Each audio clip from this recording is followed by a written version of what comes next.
Good morning बेटा, welcome to CR international school online classes. बेटा आज हम पोइट्री सेक्शन से दूसरा पार्ट पढ़ रहे हैं जिसका नाम है मीरा। मीरा के बारे में आप पांचवी छठी के पदों में भी पढ़ा है आपने। और मीरा जो थी वो श्री कृष्ण की अनन्य भक्त थी। तो यहाँ पर जो हम दो पद पढ़ेंगे मीरा के, उसमें एक तो वो श्री कृष्ण के प्रति अपना समर्पण भाव प्रकट करती है कि मुझे लोक लाज से कोई लेना देना नहीं है, कुल की मर्यादा से कोई लेना देना नहीं है, और ना ही मैं इन सामाजिक बंधनों को मानती हूँ। मैं तो सिर्फ उस एक ईश्वर को मानती हूँ और वो है श्री कृष्ण।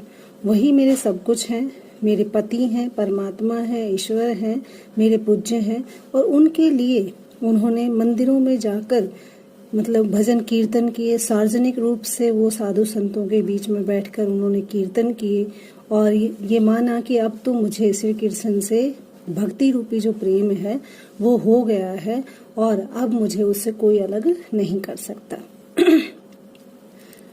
दूसरे पद में उन्होंने बताया है कि मैं श्री कृष्ण की सच्ची दासी हूँ और मुझे अब किसी से कोई डर नहीं है। सामाजिक बंधन या नाते रिश्ते अगर मुझे ठोकर मारते हैं या मुझे अपशब्द भी कहते हैं तो वो भी मैं सहन करने के लिए तैयार हूँ। और उनके जो पति थे, जो राणा जी थे, उन्होंने भी जो है उनका विरोध किया कि नहीं, तुम मंदिरों वगैरह में नहीं जाओगी और मूर्ति पूजा या इस तरह से नहीं करोगी। लेकिन वो मानी नहीं। और उन्होंने क्योंकि उनका श्री कृष्ण से अनन्य प्रेम था और अपने अनन्य प्रेम को प्रकट करने के लिए उन्होंने सच्ची भक्ति की।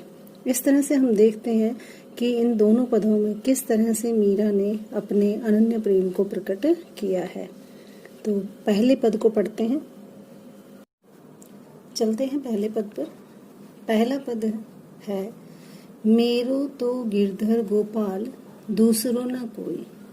यहाँ पर मीराबाई कहती हैं कि मेरा तो गिरधर, गिर का मतलब पत्थर, धर का मतलब धारण करने वाला, अर्थात पर्वत को धारण करने वाला, गोपाल यानी गायों को पालने वाला, कि मेरा तो सिर्फ पर्वत को धारण करने वाला, अपनी उंगली पर पर्वत को धारण करने वाला और गायों को पालने वाला जो है वही श्री कृष्ण है, दूसरा ने कोई, और मेरा दूसरा कोई नहीं है। अर्थात उसने अपने उसको इष्ट को कहा है कि मेरा वो गिरधर है जो गायों को पालता है, उसके अलावा मेरा इस संसार में कोई नहीं है। फिर उसने गिरधर की पहचान बताते हुए कहा है कि जाके सिर मोर मुकुट, कि जिसके सिर पर मोर का मुकुट है, मेरा पति सोई, सोई का मतलब वही, मेरा पति तो वही है। अब यहाँ पर पति का मतलब पति से नहीं है, पति का मतलब उस परमात्मा से है। यानी वो उस परमात्मा को पति स्वरूप ही मानती है।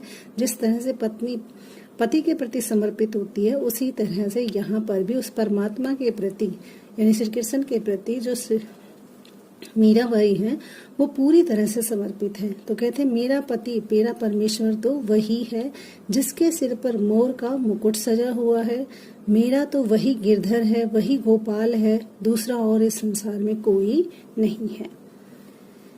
छाड़ दई कुल की कहानी, कहते उसको पाने के लिए, किसको पाने के लिए? श्री कृष्ण के प्रेम को पाने के लिए। छाड़ का मतलब छोड़, दई का मतलब दी, कुल की मतलब अपने वंश की, कहानी का मतलब मर्यादा। यानी कि मैंने उसको पाने के लिए अपने कुल की सारी मर्यादाओं का त्याग कर दिया है। अर्थात सामाजिक जो रीति रिवाज होती हैं, लोक लाज होती है, वो भी मैंने सारी छोड़ दी है। का करे कोई, कहते अब मेरा कोई कर भी क्या सकता है कि मैंने तो उसे ही अपना पति मान लिया है और उसके लिए तो मैंने अपने कुल की सारी मर्यादाएं त्याग दी हैं, छोड़ दी हैं। अब मेरा कोई क्या बिगाड़ लेगा? अर्थात मेरा कोई कुछ भी नहीं कर सकता। क्यों? क्योंकि मेरा तो एक ही पति है, एक ही परमेश्वर है, एक ही ईश्वर है जिसे मैं मानती हूँ और वो है श्री गिरधर। ठीक है, आगे पढ़ते।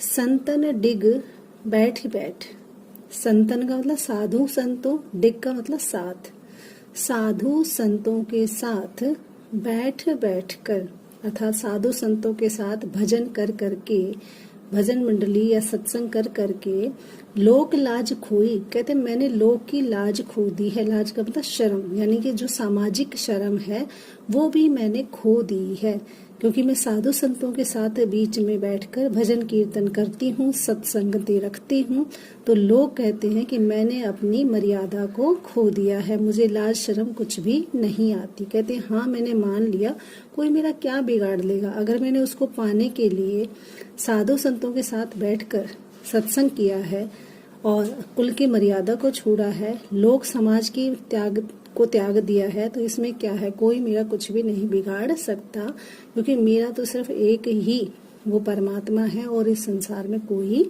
नहीं है।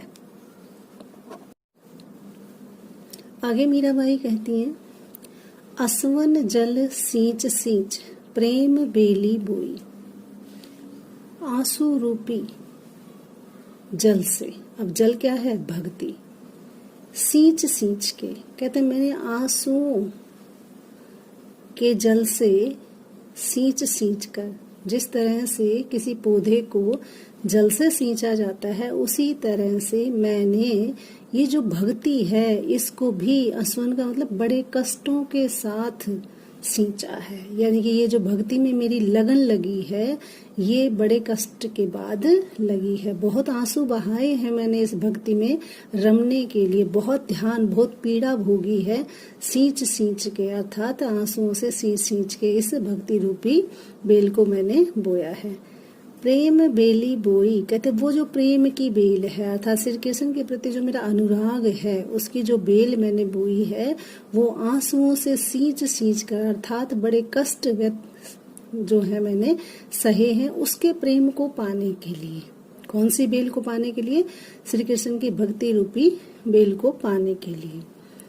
अब तय बेली फैल गई, कहता अब तो वो बेल फैल गई है, अर्थात जो प्रेम की बेल मैंने बोई थी, जो जिस प्रेम रूपी मार्ग पर मैं चली थी, अब तो बेल फैल गई। कहते अब उस प्रेम रूपी भक्ति में मुझे आनंद आने लगा है, अर्थात वो फैल रही है, फल फूल रही है, आनंद दे रही है, आनंद फल हुई, अब उसमें आनंद आने लगा है, यानी अब मेरा भक्ति में मन रमने लगा है। जो प्रेम की बेल मैंने बड़े कष्टों से सींची थी उस प्रेम को पाने के लिए अब वो प्रेम जो है फैल रहा है और अब मेरा मन भक्ति में रमने के कारण मुझे उसमें आनंद आने लगा है। दूध की मथनियां बड़े प्रेम से बिलोई, कहते उस दूध की मथनियां, जिस तरह से दूध को हम मथते हैं, बड़े प्यार से बिलोते हैं, उसी तरह से मैंने भी, अब यहाँ पे दूध क्या है, संसार, ठीक है, मथनियां क्या है, जिससे हम घी निकालते हैं, मथते हैं, रई जिसे बोलते हैं। कहते जिस तरह से दूध, जमे हुए दूध को मथ कर बिलोया जाता है बड़े प्यार से, उसी तरह से मैंने इस संसार रूपी दूध को बड़े प्यार से बिलो बिलो कर, अर्थात उसके जो कष्ट हैं वो बड़े प्रेम से सह सह कर क्या किया है, दधी मथी घृत काढ़ लियो, दधी में से, उस दही में से, मथ का मतलब मथ कर, चिंतन करके, घृत का मतलब घी, काढ़ी का मतलब काढ़ लिया का मतलब लिया, मैंने उसमें चिंतन मनन करके इस दूध रूपी संसार को बड़े प्रेम से बिलोया है और उस दही में से मैंने चिंतन से, अपने विवेक से, अपनी बुद्धि से, घृत का मतलब घी, अर्थात दही में जो चीज होती है निकालने लायक या अच्छी होती है वो घी होती है, तो उसी तरह से इस संसार में भी अच्छी चीज क्या है, श्री कृष्ण के प्रेम की भक्ति। कहते मैंने उस श्री कृष्ण के प्रेम को ले लिया है। डाल दई छोई, और मैंने डाल दी, छोई का मतलब यहाँ पर लस्सी, छाछ से है। कहते और मैंने जो बेकार चीज थी अर्थात जो छाय बची थी, लस्सी बची थी, वो मैंने संसार के लिए छोड़ दी है और उसमें से सिर्फ मैंने क्या है, श्री कृष्ण के प्रेम रूपी मक्खन निकाल लिया है। आगे मीराबाई कहती हैं, भगत देख राजी हुई। कहते जब मैंने ऐसा किया अर्थात मेरा मन भक्ति में रमने लगा, ठीक है, और मैंने संसारिक विषय वासनाओं को छाछ की तरह बेकार समझकर छोड़ दिया, तो भक्तन देख राजी हुई। कहते भक्त देखकर, भक्तों को देखा मैंने कि वो भक्ति करके अपना उद्धार कर रहे हैं, तो उनको देखकर मैं बड़ी खुश हुई। जगत देख रोई, लेकिन जब जगत की तरफ देखती हूँ तो मुझे रोना आता है। रोना इस बात का कि ये जो संसार है कितना मायावी है, अर्थात इसी में लिप्त रहता है, कभी भक्ति नहीं करता। तो मुझे रोना आता है कि इन विचारों का कैसे उद्धार होगा। दासी मीरा लाल गिरधर, मीरा बाई कहती है कि मीरा जो है वो तो दासी है, लाल गिरधर, उस गिरधर को धारण करने वाले अर्थात श्री कृष्ण की, यानी उस लाल की, उस गिरी के धारण करने वाले उस लाल की दासी है।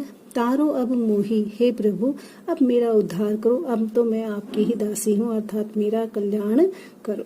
ठीक है, इसको एक बार दोबारा देख लेते हैं पूरे को। मेरा तो गिरधर गोपाल दूसरो न कोई। मीराबाई कहती हैं मेरा तो इस संसार में श्री गिरधर के सिवाय, गोपाल के सिवाय कोई दूसरा नहीं है। और वो उसका रंग रूप कैसा है? कहते उसके सिर पर मोर का मुकुट है, अर्थात मोर की पंख लगी हुई है, ऐसे जो मुकुट है, ताज है, वो उसके सिर पर सजा हुआ है। मेरा पति सोई, कहते वही मेरा पति है, वही मेरा परमात्मा है। छाड़ दई कुल की कहानी का करे कोई, कहते उसको पाने के लिए मैंने सारे कुल की मर्यादा छोड़ दी, कोई मेरा क्या बिगाड़ लेगा। संतन सा डिग बैठ बैठ लोक लाज खोई, और साधु संतों के साथ बैठ बैठ के भजन कीर्तन करके मैंने लोक समाज की लाज लज्जा शर्म भी खो दी है। असवन जल सींच सींच प्रेम बेली बोई, आंसू रूपी जल से सींच सींच कर, ये जो प्रेम की बेल है, ये जो भक्ति की बेल है, मैंने बड़े आंसुओं से सींची है और उसको बोया है, अर्थात कष्ट सहा है। अब तय बेल फैल गई, कहते अब तो ये प्रेम रूपी जो बेल है, अर्थात भक्ति जो है, उसमें मेरा मन रमने लगा है। आनंद फल हुई, और उसमें मुझे आनंद भी आने लगा है। दूध की मथनिया बड़े प्रेम से बिलोई, यानी दूध की मथनिया, दूध यहाँ पर संसार है। कहते दूध, इस संसार को मैंने बड़े प्रेम से बिलो बिलो कर, बड़े सहज भाव से समझ समझ के, दही में से, इस संसार रूपी जो दही है, इसमें से घृत रूपी जो श्री कृष्ण है का प्रेम है, वो मैंने निकाल लिया है। दधी मथी घृत काढ़ लियो, जिस तरह से दही को मथ कर घी निकाल लिया जाता है, उसी तरह से मैंने संसार का चिंतन करके सिर्फ और सिर्फ श्री कृष्ण की भक्ति रूपी प्रेम को पा लिया है। डार दई छोई, और उसके लिए बाकी सब चीजें मैंने छोड़ दी हैं, अर्थात संसारिक विषय वासनाओं को छोड़ दिया जो बेकार थी मेरे लिए। सिर्फ मेरे लिए काम की चीज क्या थी? श्री कृष्ण की भक्ति, वो मैंने इस संसार से ले ली है। जगत देख राजी हुई, जगत को देखती हूँ, भगत देख राजी हुई। जब मैं ऐसे संतों को देखती हूँ जिन्होंने संसार को छोड़ दिया है, श्री कृष्ण की भक्ति में रमे हुए हैं, तो मैं बड़ी खुश होती हूँ। जगत देख रोई, लेकिन संसार को, बाकी जो लोग हैं उनको देखती हूँ तो बड़ी दुखी भी होती हूँ कि ये लोग कितने मायावी संसार में किस तरह से लिप्त हो रहे हैं। मीराबाई कहती है कि हे प्रभु, मैं तो, हे गिरधरलाल, मैं तो तुम्हारी ही दासी हूँ। तारो अब मोही, हे प्रभु अब मेरा बेड़ा पार लगाओ। दूसरे पद में मीरा कहती है कि पग घुंघरू बांध मीरा नाची, यानी श्री कृष्ण की भक्ति में मीरा को इतना आनंद आ रहा है कि वो पैरों में घुंघरू बांधकर उसकी भक्ति में इतनी पागल है कि पैरों में घुंघरू बांधकर नाच रही है। और क्या कहती है?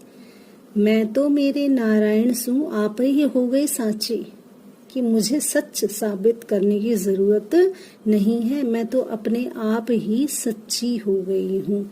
मैं तो मेरे नारायण सु, यानी मैं तो मेरे श्री कृष्ण के साथ पाकर मैं अपने आप ही सच्ची साबित हो गई हूँ। अर्थात मेरी जो भक्ति है वो कितनी सच्ची है ये कहने की आवश्यकता नहीं है, समाज को बताने की जरूरत नहीं है। मैं तो अब उसी की दीवानी हूँ, मैं तो मेरे नारायण के साथ रम गई हूँ और पैरों में घुंघरू बांधकर वो क्या है, उसकी भक्ति में पागल होकर नाच रही है। कहते ये सच साबित करने की जरूरत नहीं है। मैं तो मेरे नारायण सु आप ही हो गई साची, कि अपने आप ही सच का प्रमाण मिल गया है। अर्थात मुझे भक्ति से प्रेम, श्री कृष्ण की भक्ति में मेरा मन रमने लगा है, अब ये कहने की आवश्यकता नहीं है। लोग कहें मीरा बावरी भई, लेकिन लोग मुझे कहते हैं कि मीरा तो पागल हो गई है। पागलपन कहते हैं इस भक्ति को। नात कहे कुल नासिनी, और जो मेरे नाते रिश्तेदार हैं, कहे का मतलब कहते हैं, कुल नासी कि कुल का नाश करने वाली है ये, अर्थात समाज में नाते रिश्ते की इसको कोई शर्म नहीं है। ऐसे जो मेरे रिश्तेदार हैं, जो मेरे परिवार के सदस्य हैं, वो कहते हैं और लोग मुझे पागल बताते हैं। और ऐसा सुनकर कि यानी कि वो कुल का नाश करेगी या हमारे ऊपर कलंक लगाएगी, ऐसा समझकर विष का प्याला राणा जी भेजा। कि राणा जो है वो उनके वो पति हैं, उन्होंने जब देखा कि सामाजिक मर्यादा में बंधन को तोड़कर वो भक्ति कर रही हैं, तो उन्हें ये सामाजिक विरोध अच्छा नहीं लगा और उन्होंने मीरा को मारने के लिए विष से भरा प्याला उसके पास भिजवाया। पीवत मीरा हंसी। अब यहाँ विष का मतलब कष्ट भी हो सकता है कि राणा ने बहुत सारे कष्ट दिए, लेकिन पीवत मीरा हंसी, लेकिन मीरा उनको भी सहन कर गई, उनको भी पी गई और हंसती रही, अर्थात श्री कृष्ण की भक्ति में डूबी रही। मीरा के प्रभु गिरधर नागर। मीरा के तो प्रभु वो गिरधर हैं, उस नगर के रहने वाले हैं जो गिरधर हैं। मीरा के प्रभु तो वही हैं। सहज मिले अविनाशी। सहज का मतलब बड़े ही सरल भाव से मिल जाएंगे। अविनाशी का मतलब जिसे कोई नष्ट नहीं कर सकता, यानी कि अगर हम सच्चे मन से भक्ति करें तो जिसको कोई नष्ट नहीं कर सकता, ऐसा ईश्वर का प्रेम सहज भाव से हमें मिल जाता है यदि हम सच्चे मन से भक्ति करें। तो मीरा भी यहाँ पर यही कहती हैं कि लोग मुझे कुछ भी कहते रहें, लेकिन मैं अपने आप में सच्ची हूँ और मुझे श्री कृष्ण से जो है वो प्रेम हो गया है और उन प्रेम में इतनी पागल है कि वो पैरों में घुंघरू बांधकर नाच रही है। लेकिन लोग उसे पागल कहते हैं, कहते मुझे इससे कोई फर्क नहीं पड़ता। लोगों ने मेरे जीवन में बहुत सारे विष घोले, बाधाएं आई, लेकिन मैं उन बाधाओं को आसानी से सहन कर गई, अर्थात उसको भी अमृत समझकर पी गई और मुझे उस पर कोई भी प्रभाव नजर नहीं आया। इस तरह से हमने देखा है कि मीराबाई ने किस तरह से सामाजिक मान्यताओं का विरोध करते हुए अपनी अनन्य प्रेम को श्री कृष्ण के प्रति जो अनन्य प्रेम उसे प्रकट किया है और व्यर्थ के कार्यों में व्यस्त लोगों के प्रति अपना दुख भी व्यक्त किया है कि इस तरह से अगर सारी जिंदगी तुम यूं ही लुटा दोगे, तुम भक्ति नहीं कर पाओगे। ठीक है, तो ये उम्मीद है कि ये चैप्टर आपको समझ में आ गया होगा। अब अगले वीडियो में हम पढ़ेंगे अगला चैप्टर। मैं हर बार आपको यही दोहरा रही हूँ, अभी ये रिवीजन चल रहा है। जो बच्चे बाद में जुड़े हैं उनके लिए दोबारा से वीडियो डाली जा रही है और जिन्होंने पढ़ लिया था उनके लिए ये रिवीजन है। तो कृपया कोई भी वीडियो आप किसी भी दिन छोड़े नहीं, कंटिन्यू उसे देखें, समझें, बार बार उसकी व्याख्या करने की कोशिश करें और अपनी किताब से खुद व्याख्या लिख कर भी देखें। धन्यवाद।